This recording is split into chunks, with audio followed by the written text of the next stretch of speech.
조금만 더 서로 인사하셔야 될 것 같아요. 제가 조금 준비를 하도록 하겠습니다. 역사서, 사복음서예요. 그 다음에 역사서, 아니 우리 순서, 예, 서신서요? 저기 지금 구약을 얘기하는 거예요. 구약. 아, 제가 그렇게 알았어요. 이제 지나갔어요, 차가. 제가 발음이 좀 이상했나요? 아, 구약을 한번 얘기해보자고 했어요. 이게 스트럭처를 좀 만들어야 되니까. 역사서, 시가서, 예언서. 이건 뭐 더 이상 안 하겠습니다. 이렇게 돼 있죠. 신약도 이런 구조로 좀 나눠보면 조금 더 이해하기가 쉽겠죠.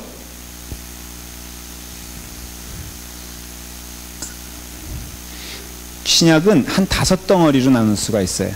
여러분들이 페이지 203페이지 7과 신약 속으로 오신 예수님 성경을 쭉 요약하고 있죠.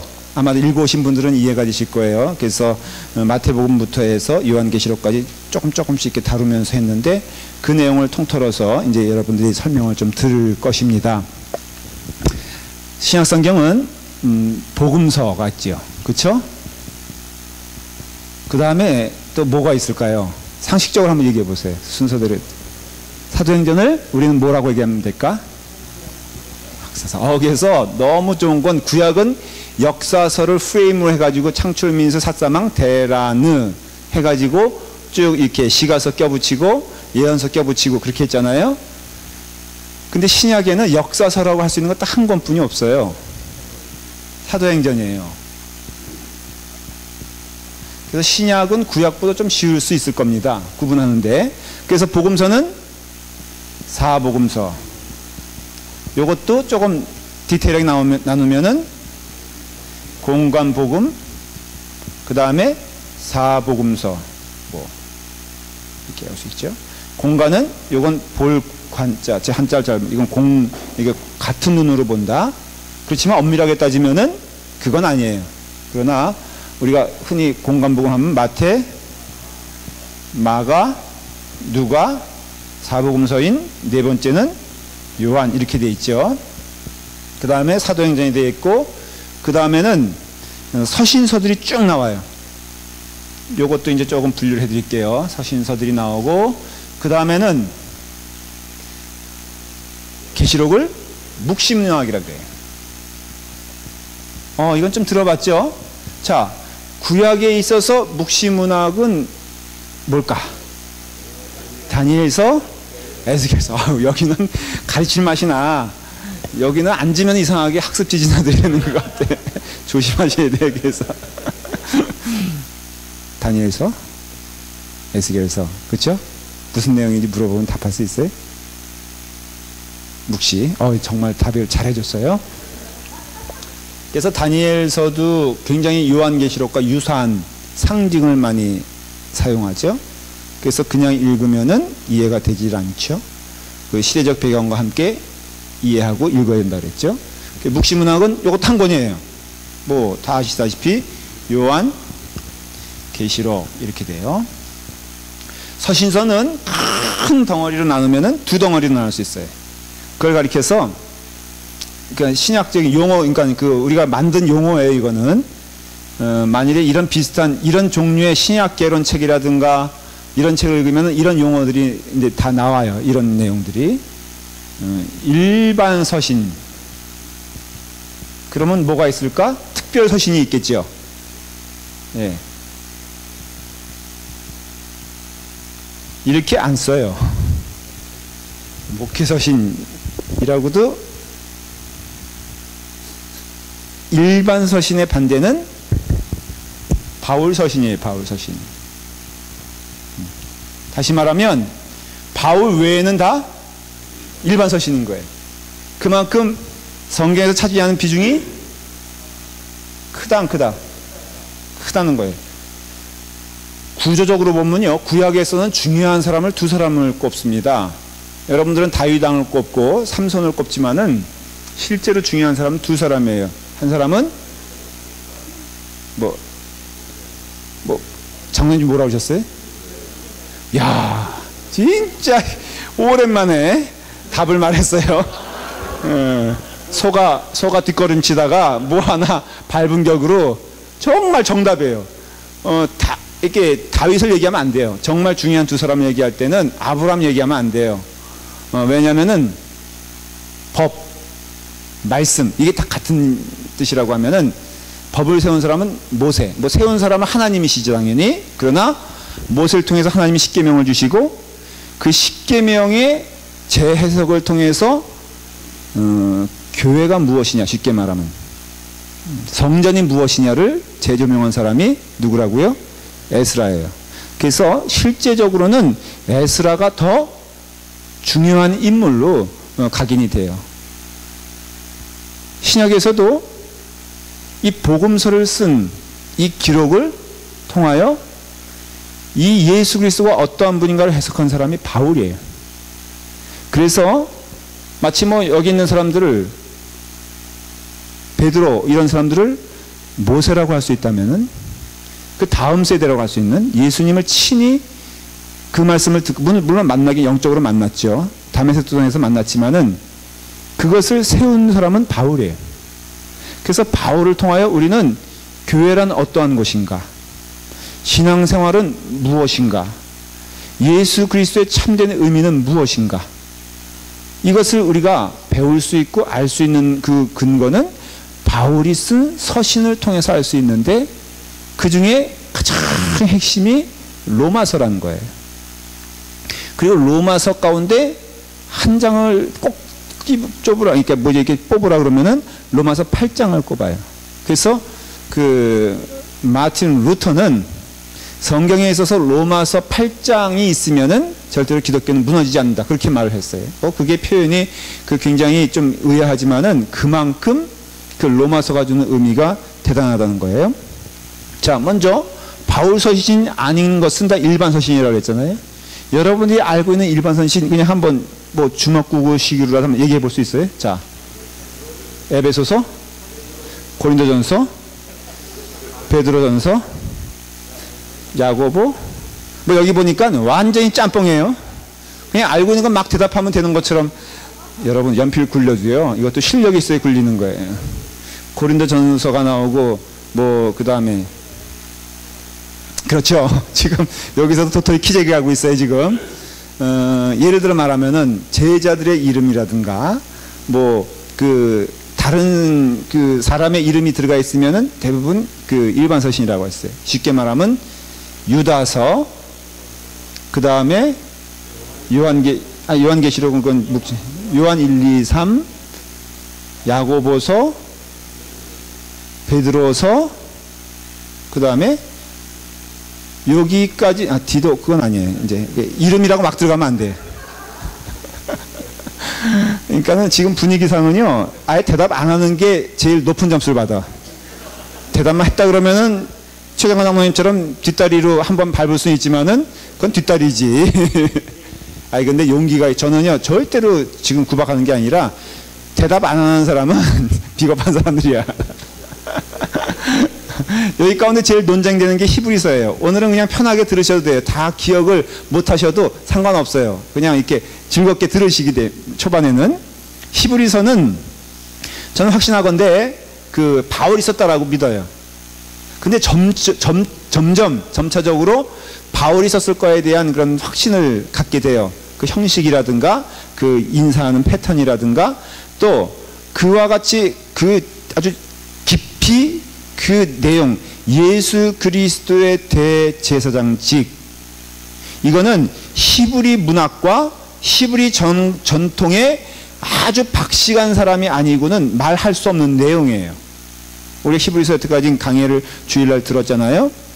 그러니까는 이것은 어부의 실력으로는 대단히 부담스러운 내용이라 이거예요. 그래서 바울일 것이라는 것을 거의 점수를 줘요. 자, 이게 이제 일반 서신이고요.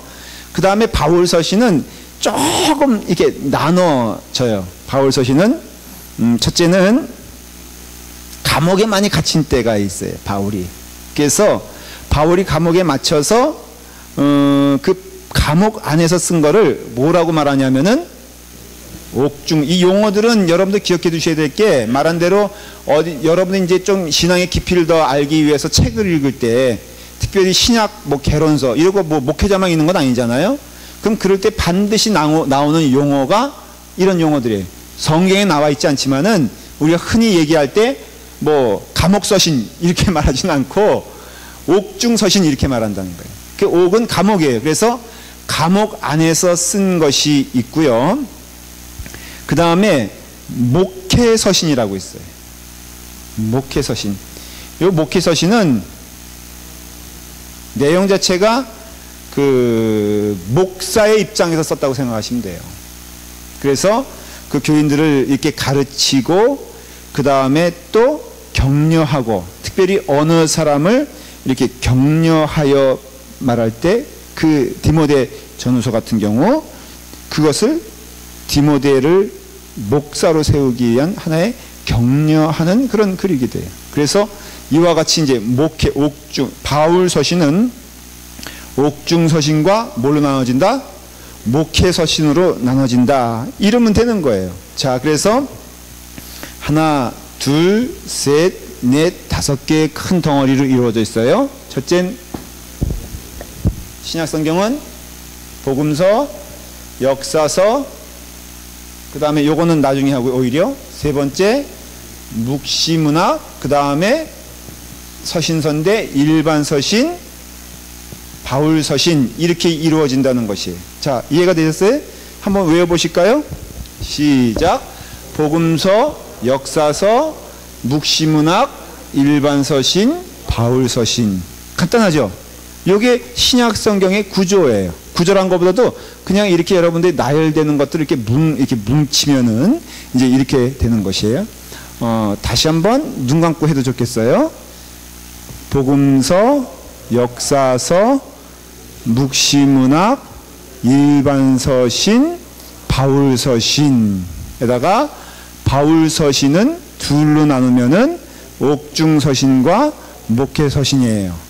여러분들 이거를 잘 기억하고 있으면 다 끝난 거예요.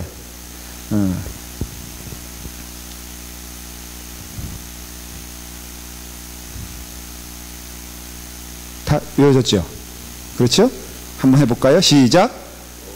복음서, 역사서, 묵시문학, 일반서신, 바울서신. 바울서신은 옥중서신, 목회서신. 됐어요. 자, 이렇게 이루어져 있어요. 이제 그러면은 조금씩 설명을 해 드릴게요. 먼저 조금 이렇게 마태복음, 누가복음 이런 것들을 설명하기 전에 큰 스트럭처를 보면 좀 이해가 돼요.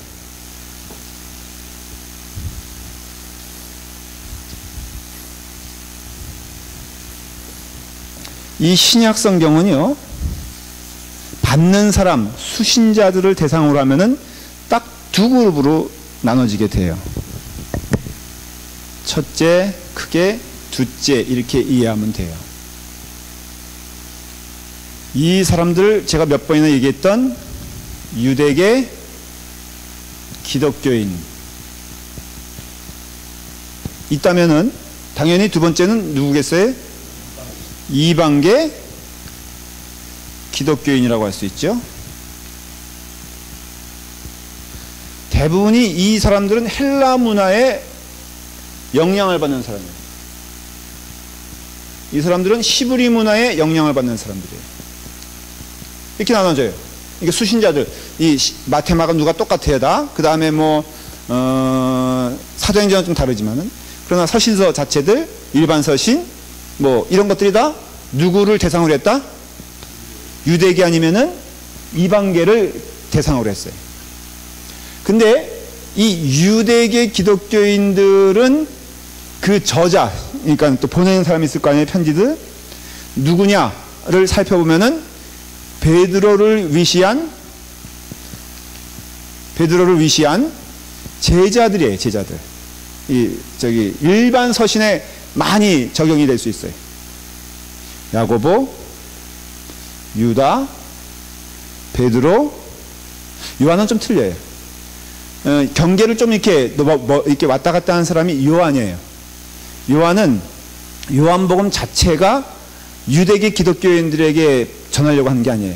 이건 어느 한 지역에 아니면 한 민족의 사람들에게 전하려고 하는 게 아니라, 좀 어렵게 얘기하면은 헬라 문화에 익숙한 사람들에게 예수 그리스도가 누구냐를 설명하려고 할 때 요한이 그 대표적인 주자가 되는 거예요. 그래서 요한복음을 읽다 보면은 여러분들 진지하게 읽어보면요, 어려운 말이 많습니다. 자, 말씀이 육신이 됐다, 이 말 이해가 되세요? 이해가 된다면은 그건 이상한 거예요. 왜냐하면 신학교를 나와도 그건 잘 이해하기 어렵거든. 하긴 소크라테스가 1 더하기 1은 2라는 것을 말하면요, 왠지 무게가 있어 보이지 않아요? 나 같은 사람이 1 더하기 1은 2다 그러면은 이건 초등학교 교사가 그냥 가르치는 것 같지만, 소크라테스가 1 더하기 1은 2야 이러면은 뭔가 이상하잖아. 그러니까 요한이 말씀이 육신이 됐다 이렇게 말했을 때는요, 그것은 우리가 생각하는 이상의 깊이를 말해주고 있는 거예요. 그게 헬라 문화의 특징이에요. 헬라 문화는요, 소크라테스예요. 뭐라 그랬죠? 소크라테스가 생각한다, 고로 존재한다? 이거는 피타고라스인가? 예? 데카르트죠? 제가 이용주 원장님 뭐라고 면박할 수는 없고. 너 자신 알라 그러지 않았나? 제가 맞죠? 예, 그래요. 이 말씀에 대한 이해를 여러분들이 쉽게 할 수 있어요? 너 자신을 알라. 마찬가지예요. 그래서 요한복음은 굉장히 어려워요. 어떤 의미에서는. 근데 그거는 이제 나중에 제가 사적으로 말씀을 드리고, anyway, 베드로를 중심으로 한 제자들, 보통 제자들의 포커스는 어디에 있냐면은 유대계 기독교인들에게 있어요. 근데 이방계 기독교인을 향한 끊임없는 그 방향을 가진 사람이 누구냐면 바울이에요. 그래서 바울과 베드로는 어떻게 보면은 양대 산맥이 되고, 뭐 우리가 흔히 나타나는 현상이 있죠. 그럼 뭐가 돼요? 경쟁이 돼요. 그래서 교회 안에서도 너는 베드로파다, 나는 바울파다, 아볼로파다, 이런 게 나오는 게요, 다 이유가 있는 거예요. 이 베드로를 중심으로 한 이 사람들을 예루살렘파라 그래요. 쉽게 말하면은. 예. 그 다음에 이 바울파를 중심으로 한 바울이에 대해서 말을 할 때는 안디옥파라 그래요. 예. 그러니까는 지금 신약 성경은 그 수신자를 중심으로 해서 뭘로 나눠진다고요? 둘로 나눠지는 거예요, 구조가. 이걸 알아야지만이 이제 저와 함께 성경 공부할 때, 아, 이래서 이런 말이 나오는구나, 이래서 이런 것이 강조되는구나, 이래서 교회가 이렇게 갈라질 수도 있구나 하는 것들을 알게 되는 거예요. 그래서 이 베드로를 중심으로 한 교회가 형성이 되는데, 그걸 실제로 무슨 교회라 그러냐면은 예루살렘 교회라 그래요. 그래서 처음 생겨난 게 어떤 교회? 예루살렘 교회예요. 그런데 바울이 그 나중에 사역을 하면서 그 베이스 캠프가 된 곳이 어디냐면은 안디옥 교회예요. 안디옥 교회. 제가 나중에 지도를 보여드릴게요. 그래서 이 두 교회는 사실은 이 교회를 만든 거예요. 맨 처음에는 이 교회만 존재했어요. 그리고 도통 제자들이 여길 떠나려고 하질 않아, 예루살렘을. 그래서 무슨 사건이 일어나게 되냐면은 핍박 사건이 일어나게 되고, 두 번째는 성령 사건이 일어나게 돼요. 그러니까 성령 사건이 일어남으로써 이제 성령님이 가시고자 하는 길을 가는데 제자들이 순종하지 않으니까 예루살렘에 꽝 하고 핍박이 떨어진 거예요. 그래서 순교의 사건이 일어나니까 제자들이 어떻게 돼요? 흩어지게 되죠. 흩어지게 되면서 나온 첫 번째 교회가 안디옥 교회예요. 그렇다고 해서 예루살렘 교회가 없어진 게 아니에요. 실제로 예루살렘 교회가 기근이 되고 어려움을 만났을 때 어느 교회가 도움을 줍니까? 안디옥 교회가 모금을 해가지고 예루살렘 교회를 도우는 얘기가 나와요. 그리고 나머지 모든 교회들은 다 어디서 파생이 되냐면은 이 안디옥 교회에서 파생이 돼요. 예루살렘 교회 말고는 다 이방 교회예요? 아니면 유대계 교회예요? 이방 교회예요. 그러니까는 성경에서 말하는 예루살렘 교회 말고는 다 쉽게 말하면은 이방계 기독교인들을 향한 메시지예요. 이 예루살렘 교회는 그 태생적으로, 물론 예수님 믿는 제자들이지만 태생적으로 유대인들의 생각은 뭐냐면요, 복음 전도란 게 없어요. 그들의 개념 속에는 하나님은 나를 선택해 주신 선택 개념이 있기 때문에 그 선택받은 민족들에게서 나타나는 특징이 뭔지 아세요? 전도가 필요 없어. 그냥 하나님 나를 선택해 주셨기 때문에 나는 구원받은 자다. 너는 그냥 구원받지 못할 자다라는 거예요. 근데 놀라운 건 아세요, 여러분들? 개신교에서도 그런 개념이 있어요. 그래서 그 장로교에서 그 요한 켈빈이 주장한 게 뭐냐면은 그 선택설이에요, 선택설. 다시 말하면 예정설이라고도 할 수 있어요. 하나님이 이미 그 영적인 예정을 하셔서 교회 안에서도 구원받지 못할 자는 구원 못 받고 아무리 그 사람이 울부짖고 기도를 해도 구원받을 사람은 하나님이 이미 예정해 주셨다. 그러면 딱 뭐가 떠오를까요? 노력할 필요가 없다. 전도가 필요 있을까 없을까? 자기 발로 올 거 아니야, 구원받을 자라면. 그래서 원래 장로교에서는 전도의 개념이 없었어요. 여러분 그거 모르셨죠? 지금은 장로교는 전도하면 돼, 안 돼? 원래는 법적으로 전도하면 안 돼요. 감리교만 전도할 수 있어. 왜냐면 감리교는 만인 구원서를 주장하거든요. 그러니까 누구든지 자유의지를 가지고 그가 지옥 가는 것도 본인의 책임이다. 하나님께서 은혜로서 구원시켜 주시지만은 그렇기 때문에 뭐 해야 된다? 복음 들고 가서 전도해야 된다. 그래서 전도의 개념은 원래는요, 그 순복음 계통, 그 다음에 감리교 계통에만 있었지. 그래서 장로교에서는 원래 전도란 개념을 이렇게 강조하지 않았는데 어느 순간부터 전도의 개념이 똑같아요. 그게 바로 이렇게 이해하면 돼요. 그래서 이 베드로를 중심으로 한 이 굉장히, 그래서 베드로가 사도행전에 보면은 그 백부장, 그 로마 백부장이 와주셔라고 할 때 굉장한 갈등을 겪잖아요. 어느 정도로 갈등을 겪냐면은 꿈에 주님이 나타날 정도로 어떻게 보면은 고민을 많이 해요. 그게 단순한 문제가 아니에요. 갈까 말까, 가야 되는가, 안 가야 되는가. 근데 여태까지의 자기의 관습과 개념으로는 가면 돼, 안 돼? 안 돼. 그래서 바울이 베드로를 신랄하게 비판한 게 있죠. 뭐예요? 이 비겁한 놈아 하면서 한 얘기가 뭐예요? 너가 이방 사람들과 식사를 하다가 같은 유대인이 네가 왜 이방 사람들과 식사하냐 그러니까 갑자기 일어나가지고 나 먹은 적 없다.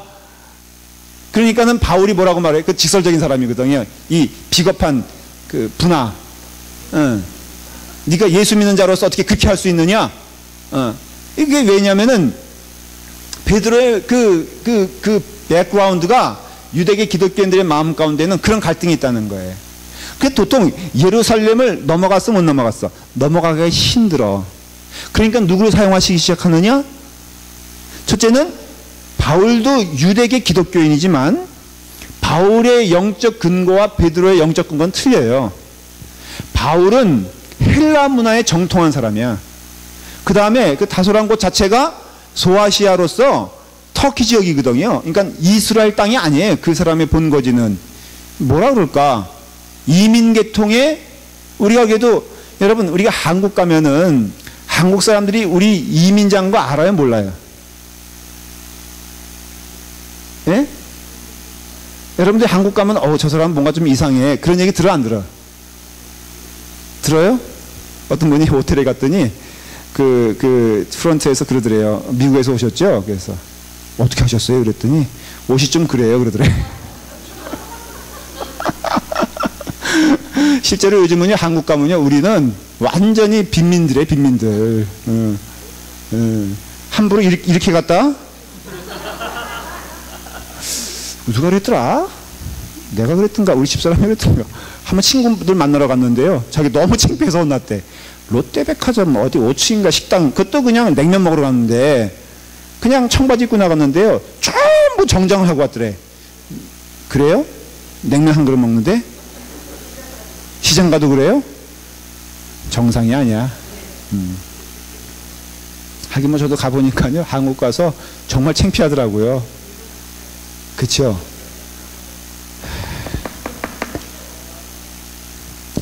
뭔 얘기 하다가 삼천포로 갔죠? 바울. 바울은 유대계 기독교인인 건 맞지만 이 사람은 이런 사람들과 그 차원이 틀린 사람이에요. 그렇기 때문에 지금 성경은요, 철저히 아주 간단하게 말씀을 드리면 이 두 구조 속에서 움직입니다. 성경 자체가. 이제 여러분들이 이제 이런 설명을 들으면은, 아, 성경이란 구조 자체가 두 양쪽을 향하여서 움직이고 있구나. 하나는 유대계 기독교를 향한, 소위 유대인이었지만 예수님을 믿은 그런 집단을 향한, 또 그룹을 향한 것과, 이방인으로서 예수 그리스도를 믿은 사람들을 향한 메시지가 이렇게 나누어지는구나. 교회도 그래서 예루살렘 교회가 선교를 많이 했을까? 안디옥 교회가 선교를 많이 했을까? 이건 너무나 심플하고 단순한 답이야. 어디겠어요? 안디옥 교회, 안디옥 교회. 예루살렘 교회는요, 그래서 이 경고의 말도 되지만, 여러분들 먼저 장자라고 기득권 주장하고 앉아있다가요, 큰일 납니다. 갑자기 이렇게 말하면 또 이게 오래 믿으신 분들 자극될 수가 있는데, 배워야 돼요. 잘못하면 이 사람들에게 쫓겨갈 수 있어. 근데 이게 그런 거예요. 여기서는 하나님의 뜻을 따르긴 했어도 참 성령의 역사는 그런 의미에서는 안디옥 교회를 통해서 퍼져요. 모든 브랜치 교회들, 뭐 여기서 말하는 빌립보 교회, 에베소 교회, 데살로니가 교회, 그러니까 소아시아에 있는 7교회뿐 아니라 저기 빌립보로 넘어가서 고린도 교회, 이런 교회들이 다 사실은 안디옥 교회를 베이스로 해서 누굴 통하여? 바울을 통하여 퍼져나간 게 안디옥 교회라 이거예요. 이게. 그렇기 때문에 여러분들이 그렇게 보면은 서신서도요, 그런 구조를 가지고 있어요. 사도행전과 서신서를 제가 좀 똑같은 이런 구조로 말씀을 드릴게요.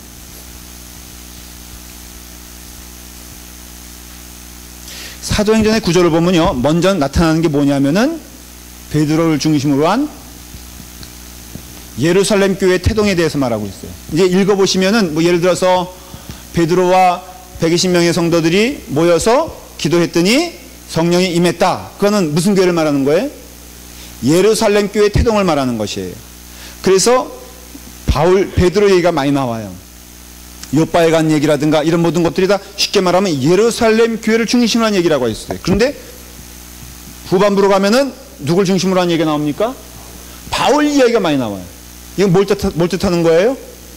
사도행전의 방향이 예루살렘 교회에서 안디옥 교회, 쉽게 말하면 이방 교회를 향하는 성령의 물결이 있다는 것을 알게 돼요. 여러분들이 사도행전을 읽어보면은 말한 대로 처음에는 베드로를 중심으로 한 얘기가 많이 나오고요. 후반부에 가면은 바울이 막 고생하고 갇히고 선교하고 밤에 야밤에 막 탈출하고 하는 얘기들이 나오고, 이 역사적인 프레임에서 툭툭 나오는 게 뭐냐면은 디모데 전후서, 고린도 전후서, 뭐 로마서, 뭐 이런 그 서신들이 막 나오는 거예요. 이 여정 중에. 그래서 이 역사서를 중심으로 이렇게 껴맞출 수 있는 것처럼 사도행전에 보면 그 내용들이 사실은 나머지 그 서신서들과 이렇게 비교해 보면은 참 성경을 이해하기가 쉬워요. 어찌됐든 간에 사도행전 자체가 예루살렘 교회와 쉽게 말하면 안디옥 교회를 향한 유대계 기독교인들과 이방계 기독교인을 향하여서 이렇게 나가고 있는 것을 보게 되고요. 서신서도 똑같아요. 서신서의 큰 흐름은 뭐라 그랬어요? 일반 서신과 바울 서신이 나눠져요.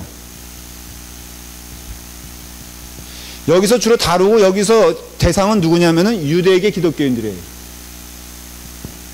그런데 이 바울 서신은 이방계 기독교인을 향하여서 말이죠. 그래서 이것도 두 방향을 향하여서 끊임없이 얘기하는 걸 알 수가 있어요. 그렇다면은 성경은 이와 같이 큰 축으로 말하면 두 가지 축으로 이루어져 있고요. 심지어는 사복음서도 보면요, 관심 있게 보면은 사복음서를 마태, 마가, 누가, 요한 있잖아요. 이 가운데 이 마가는 일종의 오리지널 책이라고 할 수 있어요. 제일 먼저 쓰여진 게 마가예요. 짧기도 제일 짧아요.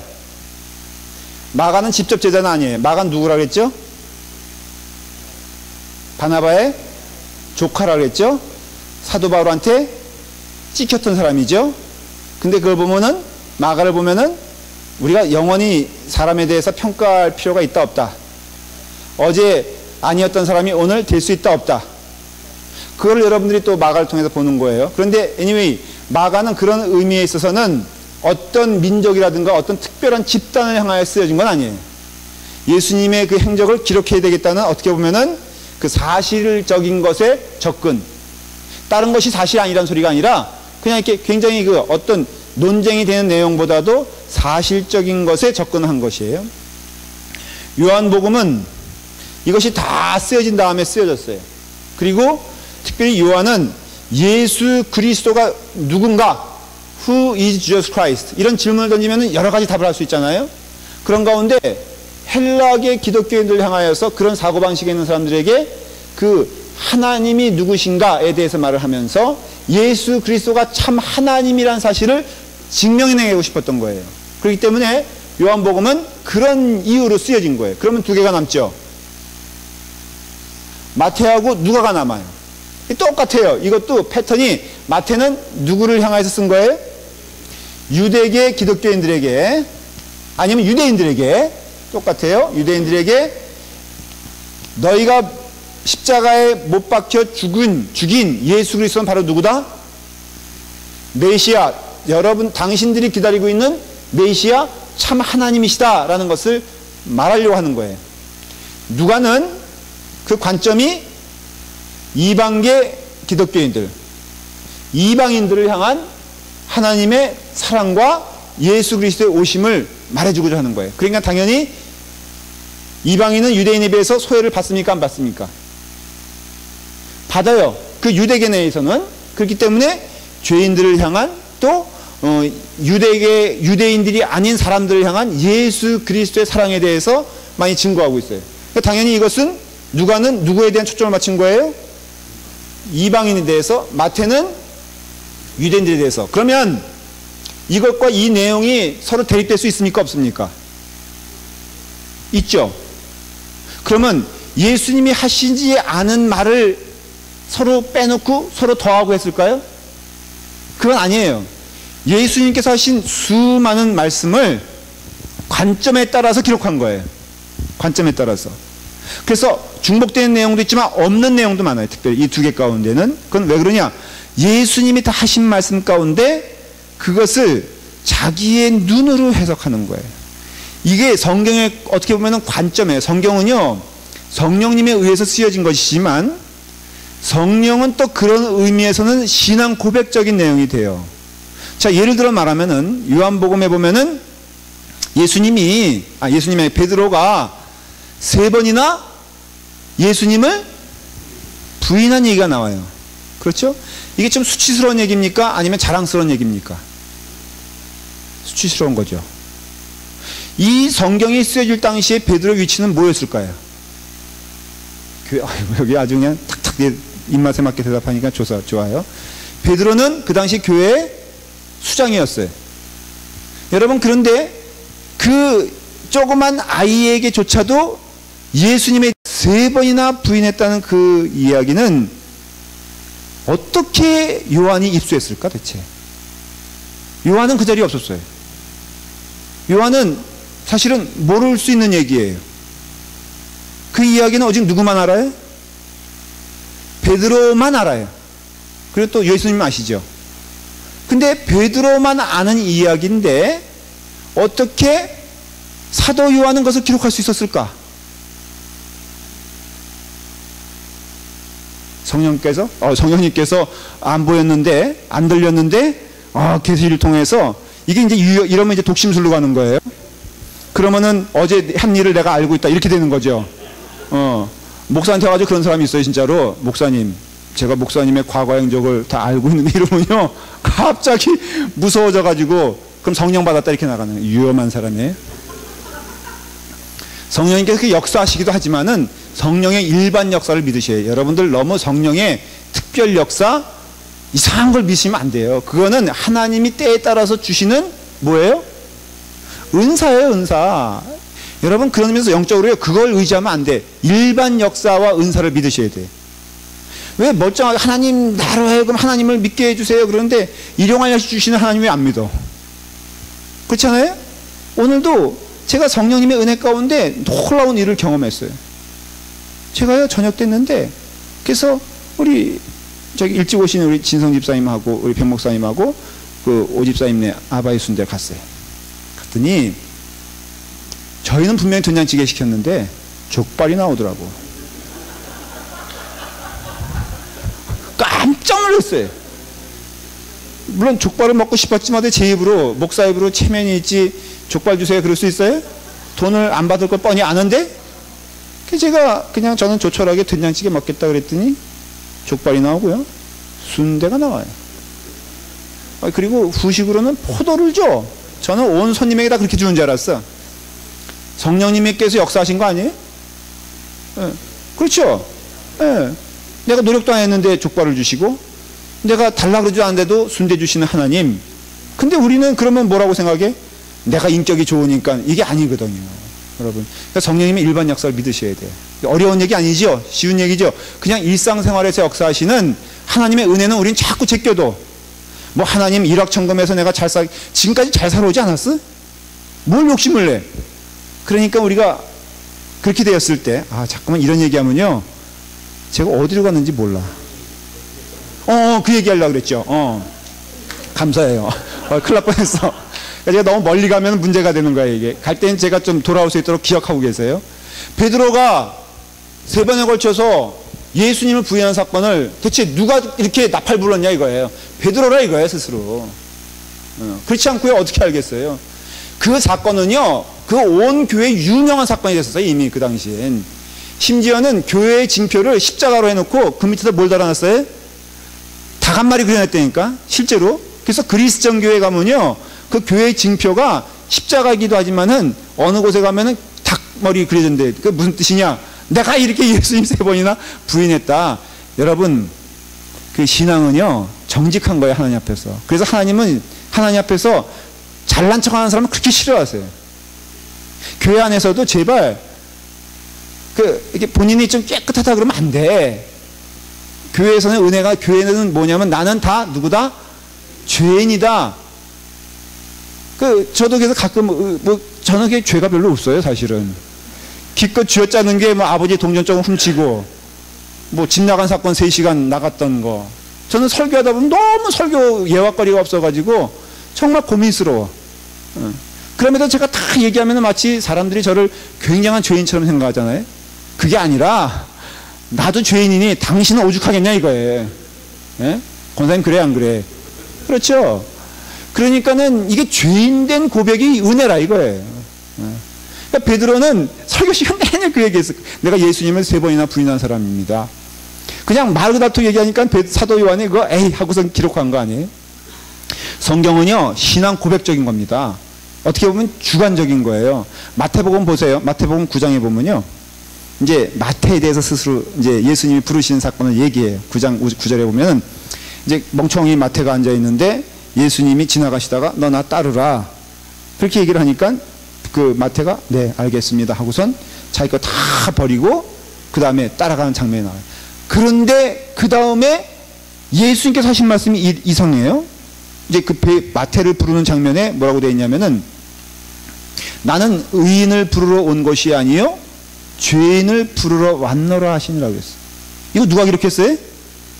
마태가 기록했어요.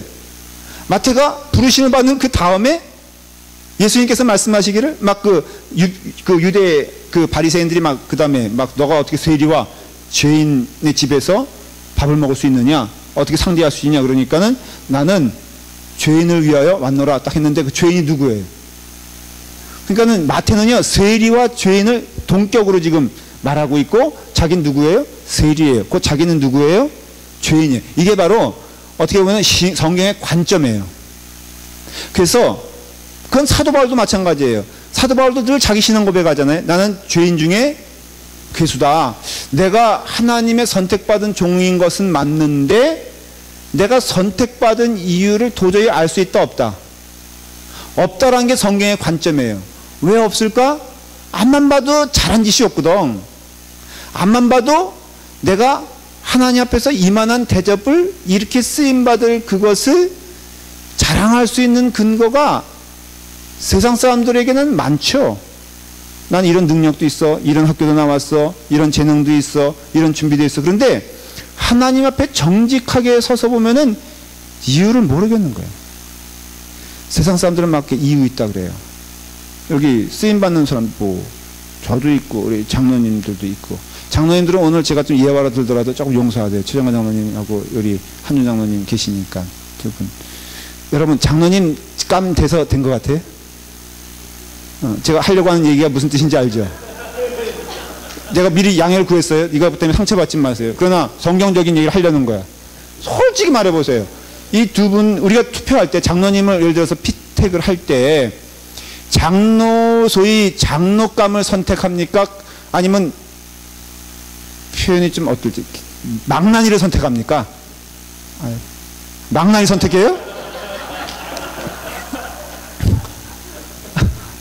아니 이거 누구 선택해? 여기 물어봐야지. 괜찮아. 상식적인 선을 얘기하는 거 지금 뭐 이상한 거 물어보는 거 아니에요. 우리가 장로님을 피택할 때 아니 도와줘요 좀. 장로님 피택할 때 우리 상식선에서 장로님 감 이런 사람을 선택해요? 아니면은 이건 도저히 장로감 안 돼 이런 사람을 선택해요? 둘 다 에이 장로님 물론 이런 거 있어요. 그런 줄 알고 뽑았더니 아니더라 이런 케이스는 많지. 아 그래요? 네. 근데 우리는 우리의 눈으로 보면요, 아 이 사람 좀 이렇게 한국에서는 우리 이민교회는 조금 나. 그런데 한국교회는요 어쩌다 보니까는 오늘날엔 더 그래졌어. 옛날에는 그게 안 그랬는데 오늘날에는요 돈 없으면 장로가 못 돼. 왜냐하면요 이게 정말 잘못된 그 트렌드고 방향성인데, 장로님이 되면은 뭘 교회에 헌납을 해야 한다는 그런 풍조가 있는데 그것도 금액이 정해져 있어. 그래서 한국에는 큰 교회 그 굉장히 그 신문에 회자된 얘기가 있죠. 권사님이 딱 됐더니 그 은행 구자 번호하고 그 다음에 그런 거하고 딱 그 편지가 왔다는 거예요. 그래서 권사는 2천만 원 이상. 아 진짜로 있었던 일이에요. 그 다음에 장로가 되면은 1억 이상. 그러니까 우리 교회는 정말 후한 거야. 뭘 누가 하라 그랬어. 뭘 저기 해. 근데 이게 뭐가 문제냐면요, 사람들의 생각도 그렇고 본인 생각도 그렇고 내가 그 정도 감이 되니까, 내가 그 정도 위치가 되니까 장로가 돼가지고는 그 본전을 뽑으려고 한다는 거죠. 이게 성경적인 생각과는 너무나 다른 얘기거든요. 일단 장로님들은 내가 왜 장로님이 됐는지를 답을 하면은 그건 답이 아니야. 성경적으로 말하면 I don't know. 왜 저 사람과 내가 있는데 왜 내가 장로님이 됐는지를 몰라야 답이에요. 그 다음에 나오는 게 뭐예요? 하나님의 신비, 하나님의 은혜예요. 그래서 하나님의 은혜가 아니고는 내가 이 자리에 서 있는 것에 대한 답이 되질 않아요. 그래서 성경은 치열하게 싸우는 게요, 여러분들이 이걸 읽어보시면 이제 좀 이해가 되는데, 성경은 한 두 가지, 세 가지를 가지고 아주 영적 싸움을 벌여요. 그러니까 교회 안에 영적 싸움에 대해서 여러분들 이상하게 생각하면 안 돼요. 오늘날에도 반드시 교회가 참된 교회가 되기 위해서는 싸워야 돼요.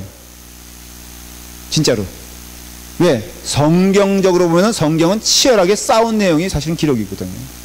여러분 사랑을 말하지만요, 하나님의 온전한 사랑과 그 은혜를 지키기 위해서 사도 바울은요 거침없이 싸웠어요. 그 첫 번째가 이단이에요. 이단적 사상. 그 이단적 사상은 뭐냐면은 갈라디아서도 그랬고 그 모든 것이요 교회 안에 예수님의 그 예수님됨을, 참 예수님을 어그러뜨리고 자꾸 이상한 걸로 변질시키는 거예요. 그래서 이단이 막 들어왔어요. 뭐 지금만 이단이 있는 게 아니라 그 당시에도 이단이 막 교회 안에 쏟아 들어왔어요. 그래서 그것을 지켜내기 위해서 사도 바울이 서신서를 많이 썼어요.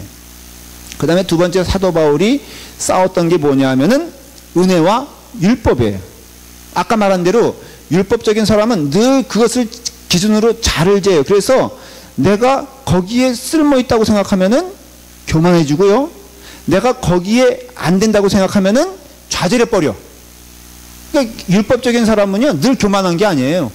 율법적인 사람은요 뭐든지 기준이 있어요. 그래서 교회 안에서도 어떤 사람은 이렇게 질투가 가득한 사람이 있어요. 그 영적으로 해석해 보면요, 그 사람에게 너무 없는 것이 많다고 스스로 생각하는 거예요. 그래서 자기가 가지고 있는 것이 얼마나 귀한 것인가에 대해서 깨닫지 못해. 여러분 백조 대 오리 사이에서 자라는 그런 얘기, 그게 무슨 동화 얘기죠? 미운 오리 새끼. 예. 자기가 백조야.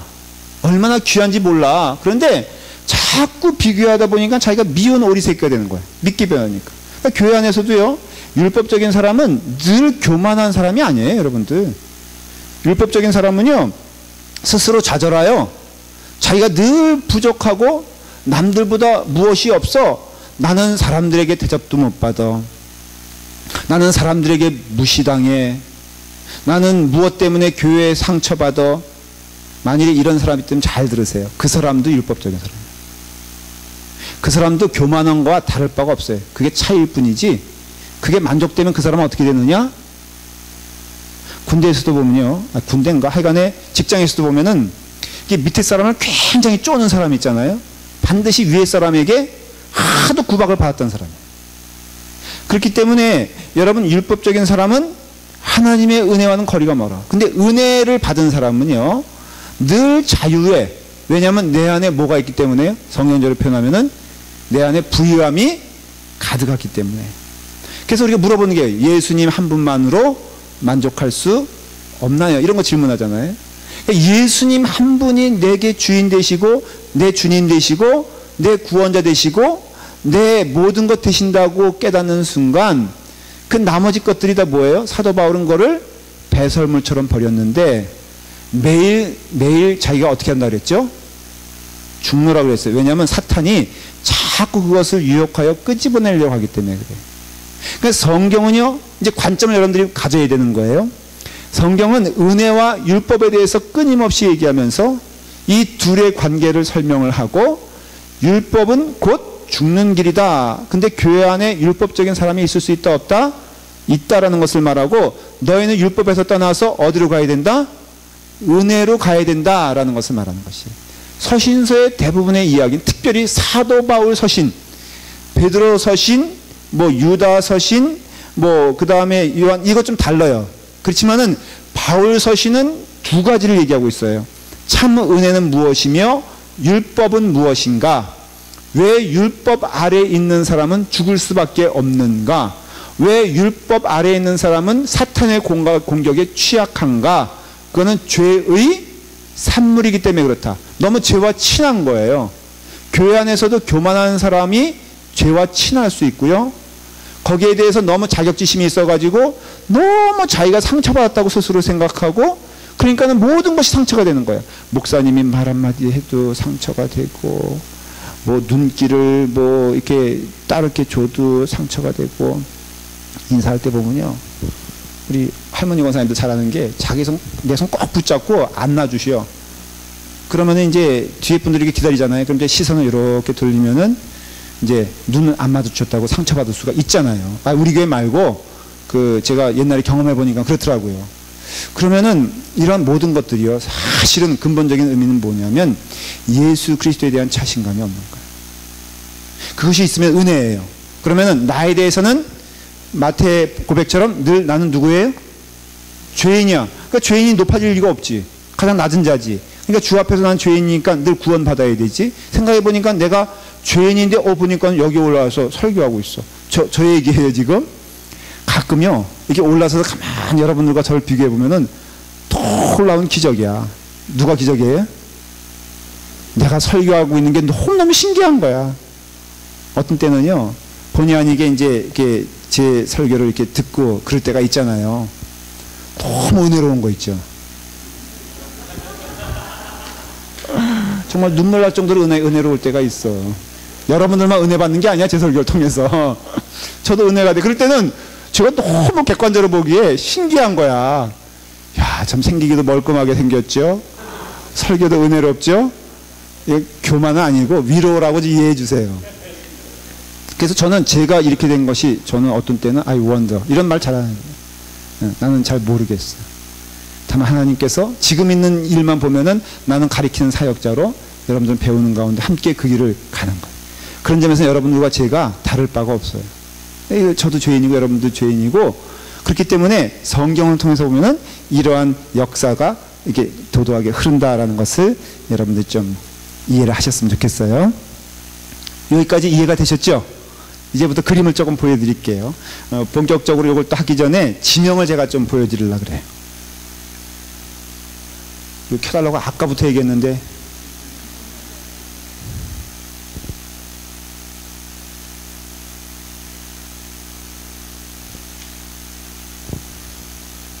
제가 이제 그 그림 지도를 좀 몇 개 보여드릴 거예요. 이걸 좀 봐놓으시면은 조금 이제 이해가 되십니다.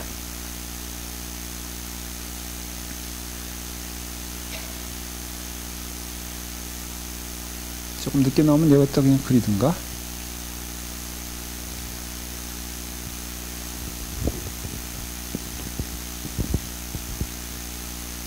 자.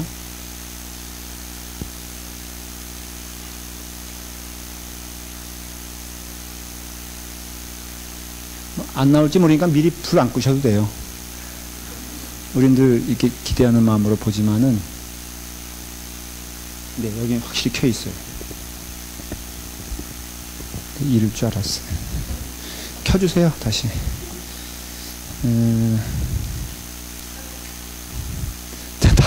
다음에 보도록 하고. 자, 이렇게 이제 얘기가 되었습니다. 이제 교재를 좀 보시면요. 마태복음을 먼저 보면은, 이제 사복음서를 제가 설명을 드릴게요. 마태복음을 보면은 AD 한 70년에서 80년 정도에 쓰여졌어요.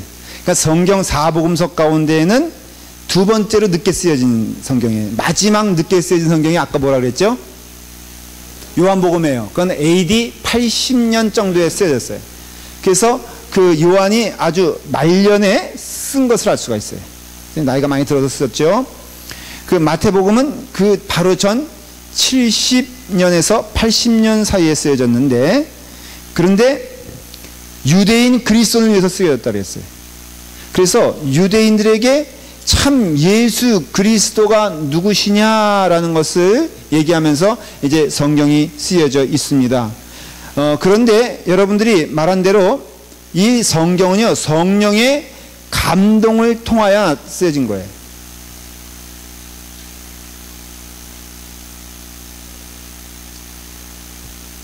오케이, 됐어요.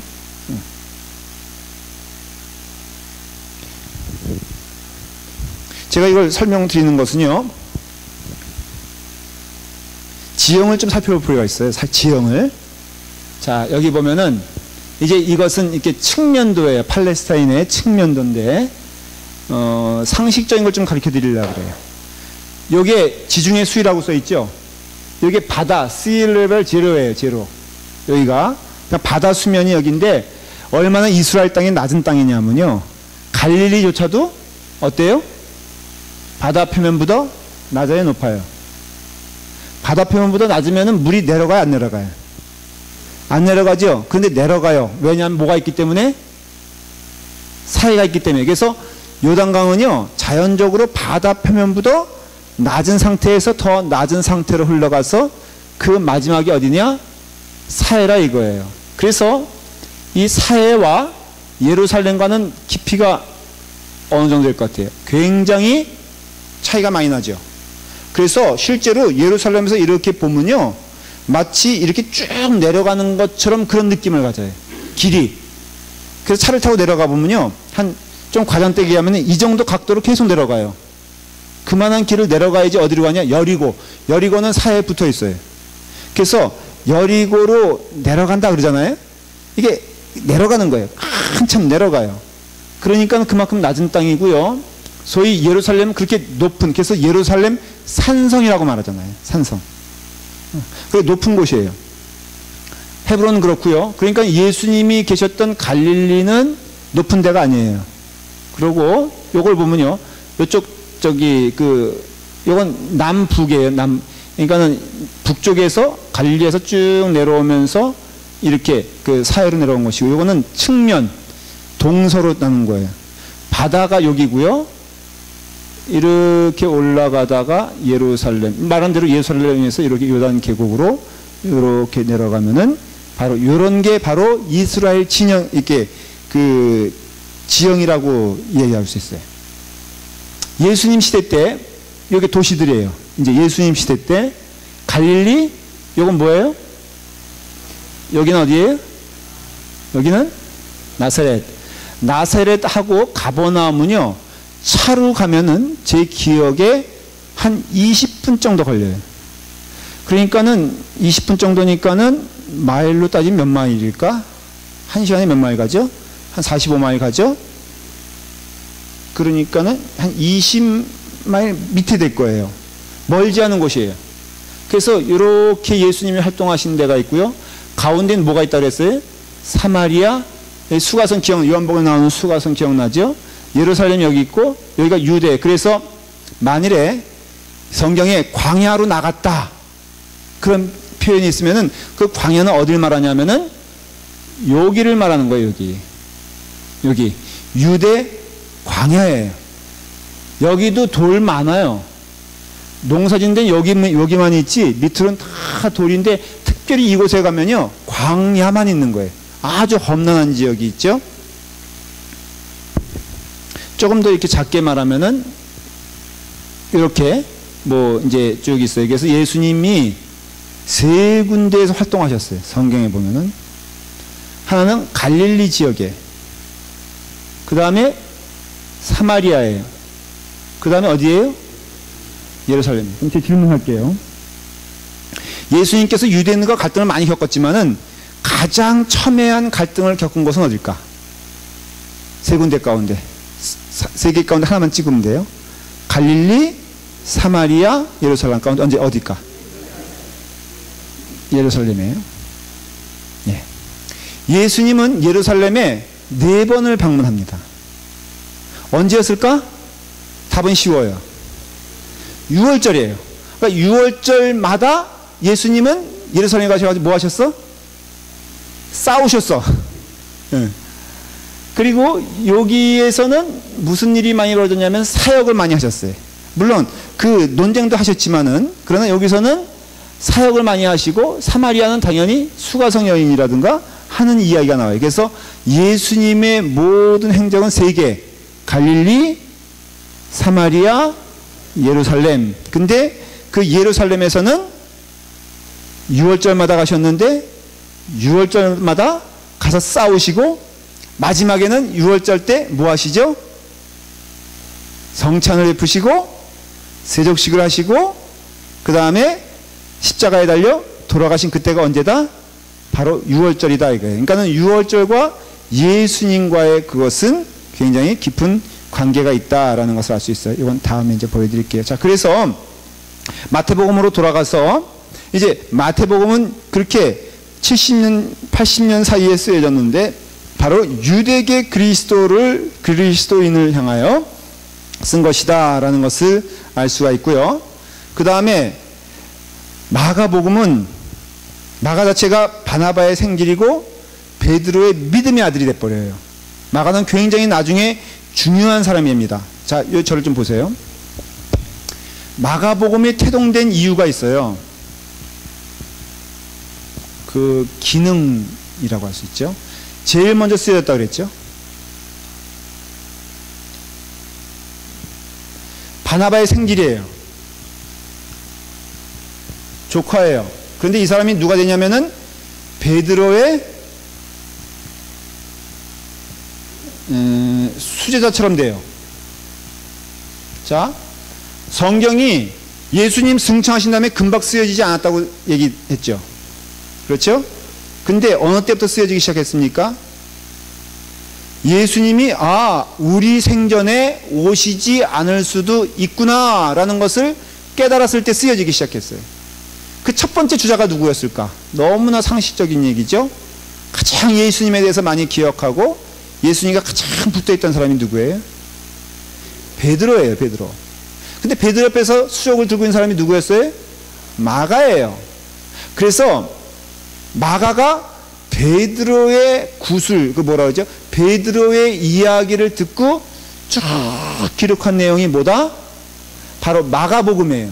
그러니까 대단히 생생하고, 오히려 마가는 예수님을 만난 적이 없지만은 마가복음은 아주 직설적이며 굉장히 역사적인 사건을 설명을 해요. 왜 그럴까? 그 전달자가 누구다? 베드로이기 때문에 그래요. 그리고 이 성경 자체는요, 예수님이 그 즉시 한 얘기를 그 자리에서 기록한 것이 아니라 시간이 흘렀는데, 마가를 보십시오. 예수님을 믿었습니까? 안 믿었습니까? 믿었습니다. 마가는 어떤 사람입니까? 선교 여행까지 갔던 사람이에요. 마가는 어떤 사람입니까?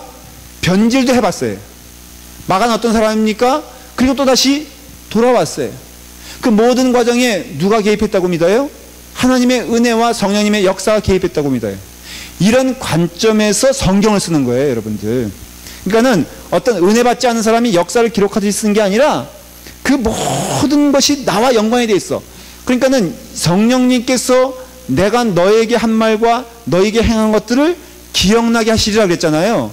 그러니까 성경의 관점이 어떤 관점이냐면요, 내가 받은 하나님의, 예수님의 은혜에 대해서 설명하는 거예요. 사실은 성경이 그냥 어떤 역사적인 걸 기록하는 게 아니라, 마가가 예수님을 선포하고 말씀을 나누는 가운데 그것을 기록하는 그런 관점도 있다는 것을 기억하게 되는 거예요.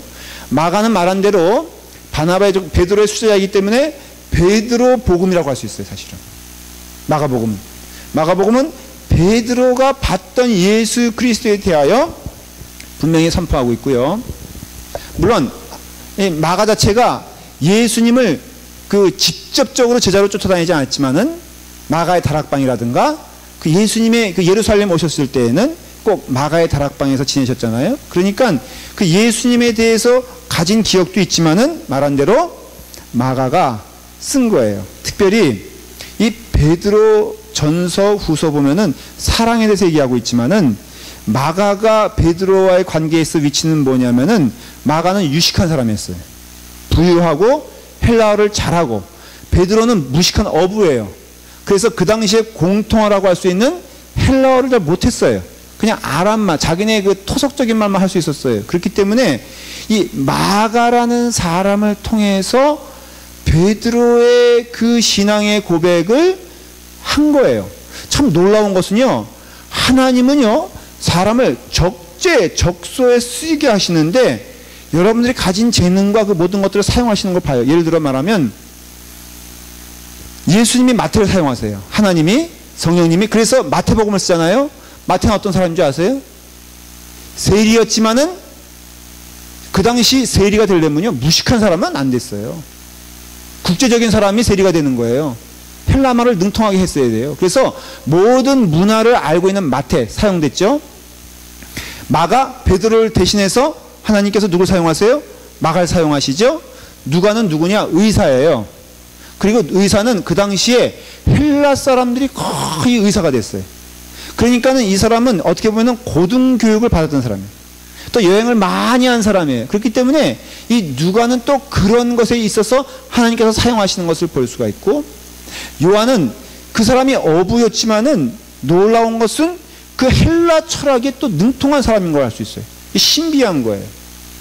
그리고 구약에 대해서 굉장히 잘 알았던 사람이에요. 그래서 요한은 구약을 잘 알았고, 무식한 어부였지만은 굉장히 유식한 사람이었으며, 헬라 문화가 무엇인지 알았던 사람이에요. 그러니까 이와 같이 하나님께서는요, 그 가지고 있는 재능을 이렇게 쓰시는 역사를 하세요. 그래서 마가복음은 그렇게 베드로가 헬라어를 못하니까는 바로 하나님이 사용하신 사람이고요. 누가복음은 예를 들어 말하면 이런 거예요. 마태는 그 경험한 예수님을 썼어요. 마태 스스로가. 마가는 베드로에게서 들었던 것을 썼어요. 누가는 전혀 예수님을 만나본 적도 없어. 근데 누가는 누구에게, 이방인으로서 사도들에게 열심히 듣고 열심히 배웠던 것, 그리고 또 기록된 것들을 참조하여서 쓴 것을 알 수가 있어요. 그러니까는 다 이게 관점이 틀린데, 말한 대로 누가복음은 그 관점이 뭐라고 그랬어요? 누가복음은 이방인을 위해서 쓰여진 책인 것을 알 수가 있어요. 그래서 누가복음은요, 이런 사상들이 나타나요. 예를 들어 말하면 대단히 역사적이면서, 그 누가복음은 사랑을 많이 강조해요. 그런데 특별히 그 누가복음은 누구의 집 나간 자, 가난한 자, 여자, 그리고 소외받는 자에 대해서 누가복음은 다른 복음서에 비해서 집중적으로 설명하고 있어요. 그러니까 누가복음이 없다면은 예수님이 이방인을 위해서 오셨나? 라는 질문을 할 수밖에 없어요. 예수님은 약한 자를 정말로 위해서 오셨나? 이런 질문을 할 수밖에 없어요. 질문이죠. 다시 말하면 예수님은 안 그럴 수도 있다 라고 주장할 수 있어요, 없어요? 있어요. 왜냐하면 그 당시 유대계 기독교인들의 마음 가운데에는 이방인은 없었어요. 그 다음에 여자들에 대해서는 없었어요. 그런데 그 예수님은 여자, 약한 자, 소외받은 자, 이방인들에 대한 하나님의 사랑이 유대인을 넘어서 온 인류에게 향한다는 것을 누가복음을 통해서 성경은 얘기하고 있다는 것을 깨닫게 되면은 누가복음이 왜 존재해야 되는가를 알게 되죠. 사실은 그 당시에 쓰임받았던 마태라는 사람, 마가라는 사람, 누가라는 사람, 요한이라는 사람은 전체적인 영적 그림을 그릴 수는 없었어요. 그러니까 내가 쓰임받고 있지만은 내가 어느 부분에 어느 파트에 쓰여지는 거에 대해서는 사실은 몰랐어요. 그러나 하나님은 아셨어요. 다 나중에 보니까는 마태가 반드시 필요한 사람이었고요. 그 다음에 누가가 반드시 필요한 사람이었고, 마가가 반드시 필요한 사람이었고, 요한이 반드시 필요한 사람이라는 것을 알게 됐어요. 여러분 뭘 뜻한 줄 아세요? 오늘날에도 영적인 해석을 해야 되는데, 여러분들의 그림은 여러분들이 그 파트가 됐을 때는 내가 어떤 그림을 그리는지 몰라. 지금 우리 교회 라팔마 교회 안에서도요, 여기서 쓸모있는 사람과 쓸모있는 사람이 있습니까, 없습니까? 없어요. 왜냐하면 그 사람이 어떤 역할을 하는지 몰라요, 사실은. 예를 들어서 우리 진성 집사님이만 내가 진성 집사님만 생각하면은 머리가 아파. 진성 집사님만 생각하면은 마음이 아려. 그럼 내가 뭐 하게 돼요? 기도하게 되잖아요. 그러면 이 진성 집사님은 우리 교회에서 쓸모있는 사람이야, 쓸모없는 사람이야? 어떤 의미에서? 기도의 근거, 기도의 그 원동력이 되니까는 쓸모있는 사람이잖아요. 그러니까 우리는 이게 파트별로 보면은 정말 이 사람 왜 있어야 될까? 성가대도 보세요. 여러분들 솔직히 성가대 있잖아요. 개개인 한번 노래 부르려고 그러면요, 저 사람의 존재의 의미를 모른다고. 솔직히. 파트 연습만 들어가도요, 정말로 기도하면서 들어야 돼요. 저기 최장관장님을 비롯해가지고 남성 파트 따로 연습하는 거 보면요, 야, 이런 사람들이 어떻게 성가대 이러는가. 근데 여기 와서 하는 거 보면은 화음이 좀 되잖아요? 그러니까 참 신비한 거라고. 역사는 하나님의 역사는. 그래서 마테마가 누가 요한은 뭘 말해주느냐? 그걸 말해주는 것이. 요한복음은요,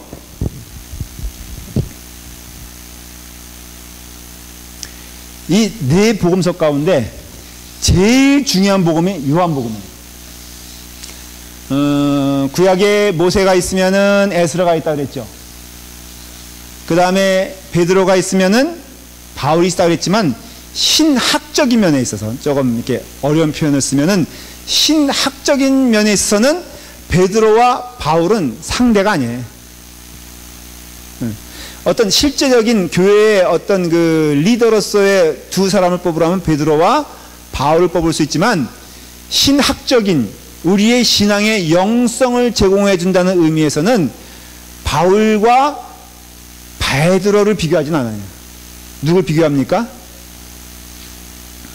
바울과 비교되는 사람은 누구냐 하면은 바로 요한이에요, 요한. 그래서 여러분들 그 요 교재 보면요, 교재 보면은 마태복음, 마가복음, 누가복음은 짧게 기록되어 있어요. 요 교재를 보면은. 근데 요한복음은 무려 한 페이지 반을 말하고 있어요. 왜 그러냐면은 요한이 주는 영적 사상이요, 바울이 주는 영적 사상만큼 중요한 것을 말하고 있기 때문에. 그 포인트가 뭐냐면은 요한복음이 갖는 독특한, 그래서 왜 공간복음에 집어넣지 않고 사복음서 떨어뜨렸냐면은 세 복음서가 주는 의미와 요한복음이 주는 의미가 전혀 틀리기 때문에 그래요. 공간복음인 그 마태, 요것만 설명하고 끝낼게요. 졸립지 않으시죠? 이거 그냥 끝낼까요? 시간 됐는데 그냥 끝낼까요? 요것만 하세요? 이거 시간 넘어가는 건 내 책임이 아니에요. 여러분들이 원해서 하는 거예요? 아니면 끝내고? 하여간 안 넘어가요.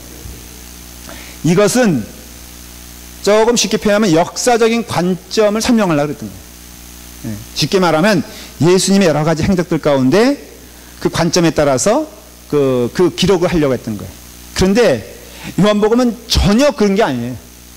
그래서 여기도 보면 90% 이상이 세 복음서에 없는 것을 가지고 기록해요.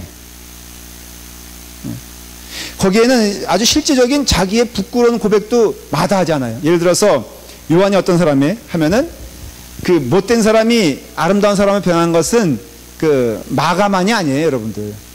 베드로만이 아니에요. 재밌는 거는 이게 성경이 참 은혜롭고 우리에게 도전이 되는 거는요. 성경의 사람들은 자신의 부끄러운 과거를 숨기려고 하질 않아. 이상하게. 참 신기하지 않아요? 웬만하면 사람들은 자기의 과거를 어때요? 저조차도요, 제가 얘기한 나의 과거보다 더 부끄러울걸.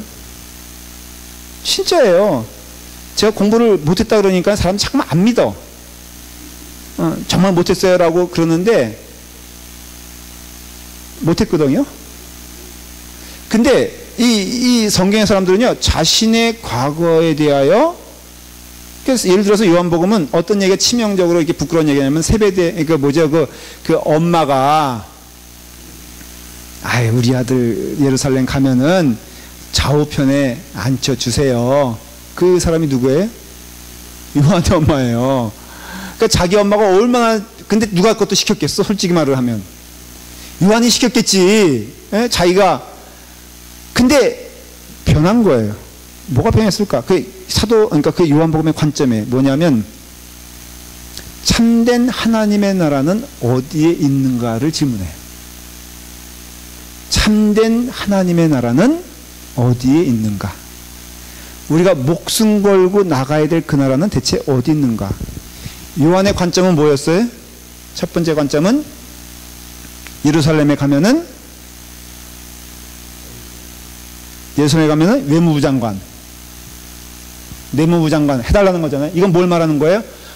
예수님을 쫓아다니면은 눈에 보이는 왕국이 건설되겠구나. 이게 제자들의 대표적인 티피컬한 생각이었어요. 그러니까는 요한이 대표적으로 그런 사람이었어요. 요한의 생각은 뭐냐면은 예수님이 예루살렘 가시면은 십자가에 지는 거는 그건 언감생신, 그건 말도 안 되고, 예수님이 예루살렘에 가시면 로마 정부 무너진다. 그리고 실제로 예수님이 왕이 되실 텐데, 그럼 당연히 예수님 혼자 나라 통치할 거냐? 실제로 그런 생각했어요. 국무총리, 외무부 장관, 내무부 장관 있을 거 아니냐? 나는 그 자리 한 자리 가운데 차지해야겠다. 이게 이스라엘 사람들이 가지고 있던 메시아 상이었어요.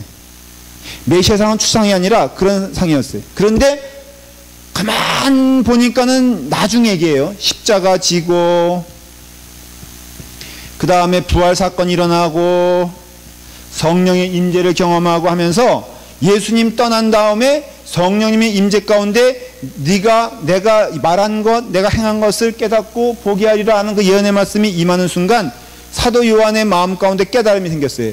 참된 하나님의 나라는 눈에 보이는 이런 나라가 아니라 우리에게 영생의 나라를 허락하여 주셨구나. 그래서 니고데모